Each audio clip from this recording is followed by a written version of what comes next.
حضرت سیدنا محمد بن ابی حواری علیہ رحمتہ الباری فرماتے ہیں، موصل شہر میں ایک غم زدہ عاشق الہی رہا کرتا تھا جس کا نام سعدون تھا۔ میں اس کے ساتھ حسن سلوک سے پیش آتا۔ ایک دن میں نے اس سے پوچھا، تمہارے غم اور محبت کا سبب کیا ہے؟ اس نے جواب دیا، ایک دن میں سیر و سیاحت کرتے ہوئے نکلا تاکہ کسی ایسے بندے سے ملوں جو میرے دل کو پاک کر دے اور مجھے رب عز و جل کے راستے کی معرفت کرا دے۔ میں نے ایک آدمی کو دیکھا جو شیر پر سوار تھا۔ میں اس سے خوف زدہ ہوا تو اس نے مجھے پکارا، کیا تم اپنی جیسی مخلوق سے ڈرتے ہو؟ پھر اس نے شیر کو بھگا دیا اور پیدل چلنے لگا۔ میں اس کے پیچھے ہو لیا اور اس سے سلام کیا۔ اس نے سلام کا جواب دیا۔ میں نے عرض کی، اس ذات کی قسم جس نے آپ کو یہ مرتبہ اور قرب عطا فرمایا، مجھے بھی اس راستے کی رہنمائی فرمائیے۔ اس نے فرمایا، دنیا کو قید خانہ اور آخرت کو ٹھکانہ اور قلعہ جانو۔ اپنی آنکھوں کو گریہ و زاری اور بیداری کا عادی کرو۔ سحری کے وقت بارگاہ خداوندی میں حاضری کو لازم پکڑو اور اس ذات سے خوف زدہ رہو۔ میں نے عرض کی، یا سیدی مزید کچھ فرمائیے۔ تو ارشاد فرمایا، اے سعدون، تو عقل مند ہے یا مجنون؟ اللہ عز و جل کی قسم، جب تجھے راہ خداوندی کی معرفت مل جائے تو تیرا وجود تابع ہو جائے گا اور سیاہی دور ہو جائے گی۔ میں نے عرض کی، یا سیدی، اس ذات کا واسطہ جس نے آپ کو بھیدوں پر آگاہ فرمایا اور آپ کا دل اپنے انوار سے معمور فرمایا، مجھے اجازت دیجیے کہ دن کا بقیہ حصہ آپ کی صحبت میں گزاروں۔ تو فرمانے لگے، اس شرط پر کہ جو تم دیکھو گے اسے میرے زندہ رہنے تک چھپائے رکھو گے۔ میں نے حامی بھر لی۔ پھر فرمایا، میرے ساتھ چلو، ہم کسی کے جنازے پر حاضر ہوں گے۔ پھر ہم چلتے چلتے ایک دریا پر جا پہنچے۔ انہوں نے دریا پر اپنی چادر بچھائی اور میرے ہاتھ کو تھام لیا۔ ہم چادر پر بیٹھ گئے، یہاں تک کہ ہم دریا کے درمیان ایک جزیرے پر پہنچ گئے۔ وہاں ہم نے ایک آدمی کو دیکھا جو چت لیٹا ہوا تھا۔ وہ سکرات موت میں تھا۔ جب اس کا انتقال ہو گیا تو ہم نے اس کے غسل اور کفن کا اہتمام کیا، اس پر نماز جنازہ پڑھی، پھر اسے قبر میں دفن کر دیا۔ میں نے عرض کی، یا سیدی، یہ کون ہیں اور ان کا کیا نام ہے؟ ارشاد فرمایا، یہ حضرت سیدنا عبد الوہاب علیہ رحمتہ اللہ التواب ہیں، جو 7 کتبوں میں سے ایک تھے۔ اب مجھے ان کی جگہ دی گئی ہے۔ میں نے ان سے ان کے اپنے متعلق بھی پوچھنا چاہا، مگر انہوں نے بتانے سے انکار کر دیا اور مجھے چھوڑ کر تشریف لے گئے۔ میں جزیرے میں اکیلا رہ جانے کی وجہ سے شدت سے رو پڑا۔ پھر میں نے اس قبر پر تلاوت قرآن کریم کی آواز سنی، لیکن پڑھنے والا نظر نہ آ رہا تھا۔ میں اس سے مانوس ہو گیا اور قبر کے پاس ہی بیٹھ گیا۔ میں سونے اور جاگنے کی کیفیت میں تھا کہ مجھے خواب میں ایک حسین و جمیل بزرگ کا دیدار ہوا۔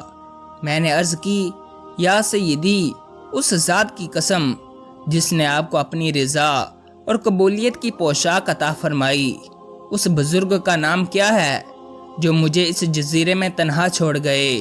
انہوں نے ارشاد فرمایا، یہ صاحب علم ربانی حضرت سیدنا عبداللہ یونانی رحمۃ اللہ تعالی علیہ تھے۔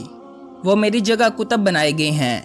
کل وہ تمہارے پاس آئیں گے اور تجھے واپس پہنچا دیں گے، لیکن جب تمہاری ان سے ملاقات ہو تو میری طرف سے کہنا کہ میرے اور اپنے درمیان کیے ہوئے وعدے کو نہ بھولنا۔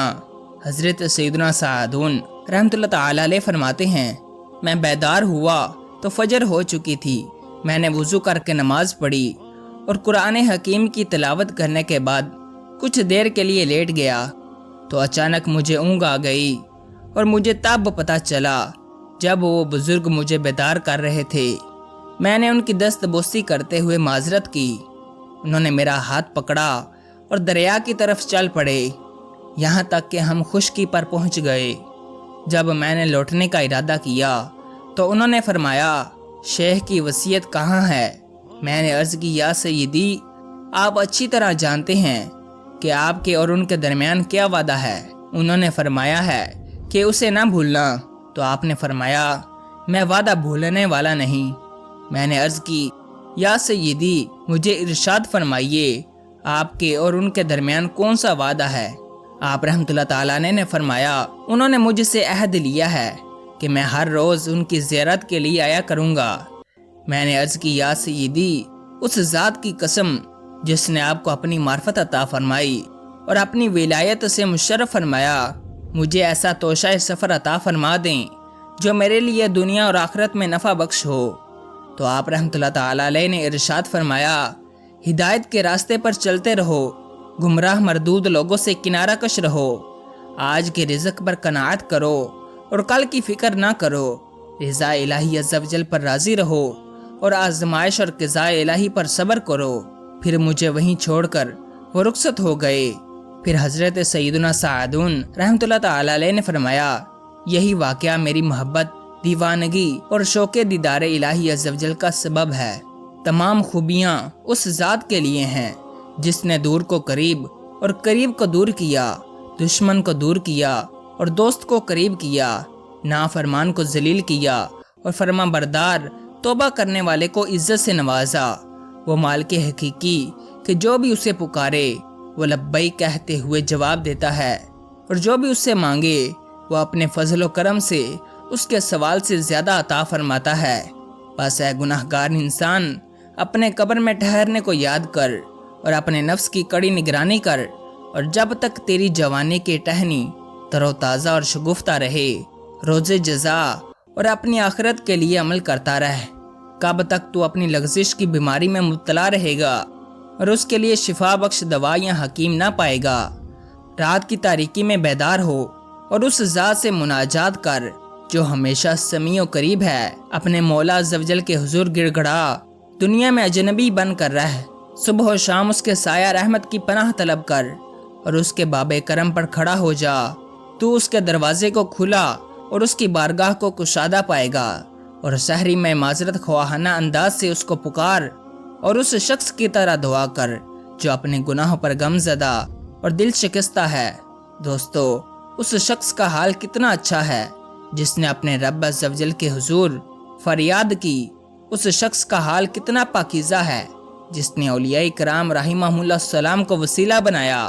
محبین الہی کی گفتگو کتنی پیاری ہے، پرہیزگاروں کی باتیں کتنی عمدہ ہیں، باعمل لوگوں کا ساز و سامان کتنا نفع بخش ہے، کوشش کرنے والوں کے چہرے کتنے روشن ہیں، ذکر الہی عز و جل کرنے والوں کی سانسیں کتنی خوشبودار ہیں، شوق الہی رکھنے والوں کا جھڑکنا بھی کتنا کیف و سرور رکھتا ہے، غم زدوں کی گریہ و زاری کتنی نفع بخش ہے، قیام کرنے والوں کی مناجات کتنی میٹھی ہیں، رکے ہوئوں کی زندگی کتنی کڑوی ہے، خطا کاروں کی جانیں کتنی ذلیل ہیں، محروموں کا حال کتنا برا ہے، غافلوں کا پچھتاوا کتنا سنگین ہے، دھتکارے ہوئوں کی زندگی کتنی بری ہے، ظالموں کے دل کتنے اندھے ہیں، اور نافرمانوں اور گناہگاروں کے چہرے کتنے برے ہیں۔ اللہ عز و جل سے دعا ہے کہ اللہ تعالی ہمیں اپنا فرما بردار بندہ بنائے۔ آمین بجاہ نبی الامین صلی اللہ تعالی علیہ وآلہ وسلم۔